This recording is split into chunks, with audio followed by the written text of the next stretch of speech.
Salam, saudara-saudara terkasih, ketemu lagi di Kantus channel untuk mewartakan Kristus. Nah, pada kesempatan ini, sebelum saya menyampaikan beberapa hal, kita simak dulu video berikut. But I'm going to ask you a question, and I want you to be honest. This is not for you to, start a debate, but just be honest. Was Jesus a Catholic? Nah, video ini sebenarnya menjawab pertanyaan dari seorang gadis Katolik yang bertanya kepada Sheikh Yusuf Estes. Dia bertanya kenapa beliau memilih untuk menjadi seorang Muslim. Dan beliau menjelaskan bahwa dia sesungguhnya bukan orang Katolik, tetapi dari Kristen. Nah, kemudian sampai kepada bagian yang tadi ditampilkan kepada Bapak Ibu saudara-saudara yang terkasih, Sheikh Yusuf Estes ini menyampaikan sebuah pertanyaan. Apakah Yesus itu Katolik? Nah, untuk menjawab pertanyaan ini, kita harus memahami pengertian Katolik. Katolik itu berarti umum. Katolik itu berarti universal. Apa artinya gereja Katolik yang umum, yang universal itu? Artinya apa? Gereja Katolik membuka diri. Gereja Katolik mau terbuka untuk siapa saja. Jadi gereja Katolik tidak hanya diperuntukkan kepada kelompok-kelompok tertentu, kepada negara tertentu atau orang tertentu. Gereja Katolik hadir untuk semua orang dari mana saja, tidak memandang perbedaan. Itu yang namanya Katolik. Nah, sekarang kita lihat Yesus. Yesus itu siapa? Yesus itu adalah penyelamat untuk semua orang.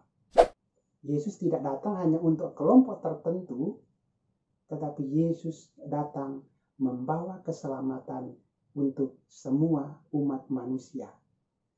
Maka di sini kita bisa melihat ada kesamaan antara gereja Katolik dengan Yesus. Gereja Katolik yang bersifat umum itu dia membuka diri, menawarkan keselamatan untuk semua orang seperti yang Yesus lakukan. Dan sesungguhnya semangat gereja yang Katolik terbuka umum itu adalah diambil dari semangat Yesus Kristus yang membuka diri, yang terbuka untuk siapa saja. Maka kalau kita mengatakan apakah Yesus itu Katolik? Yes, that's right. 100% bahwa Yesus itu adalah Katolik. Artinya apa? Misi gereja Katolik itu adalah misi yang dibawa oleh Yesus. Maka gereja Katolik tidak bisa mewartakan hal yang lain selain Yesus. Dan gereja Katolik ada karena Yesus. Jadi kalau pertanyaannya apakah Yesus itu orang Katolik? Semangat di kekatolikan kita itu berasal dari Yesus Kristus. Itu hal yang pertama. Kemudian di dalam video ini juga beliau menjelaskan. The Catholic Church was in business about 300 years before Jesus was born. It's on their website. Don't go like this. It's on their website. That's where I took it from. Bahwa gereja Katolik itu ada 300 tahun sebelum Yesus lahir. Saya tidak tahu beliau mendapat informasi dari mana. Gereja Katolik itu lahir setelah Yesus naik ke surga. Lebih tepatnya, gereja Katolik lahir pada peristiwa Pentakosta, yakni turunnya Roh Kudus atas para rasul. Dan ada satu proses transisi sebelum Yesus naik ke surga. Dia memilih satu orang pemimpin. Siapa dia? Dia adalah Rasul Petrus. Kepada Petrus dipercayakan. Jadi ada satu pertemuan yang sangat spesial antara Yesus dengan Petrus, di mana Yesus bertanya, Petrus, apakah engkau mencintai aku lebih dari mereka ini? Sampai 3 kali. Itu adalah pertanyaan terakhir, ujian terakhir yang dilalui oleh Petrus untuk membuktikan bahwa dia pantas untuk menjadi pemimpin para rasul. Karena itu di dalam gereja Katolik sangat jelas sejarahnya bahwa gereja Katolik melihat, menempatkan Rasul Petrus sebagai paus pertama.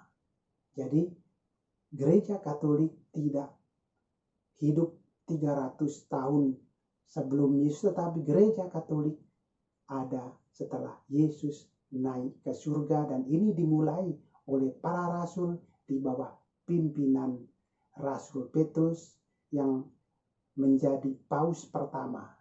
Jadi dari Rasul Petrus sebagai paus pertama sampai Paus Fransiskus yang sekarang itu adalah paus yang ke-266.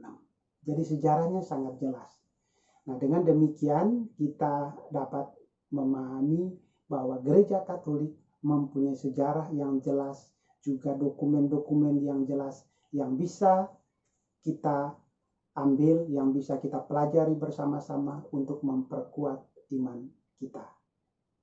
Terima kasih, Tuhan memberkati.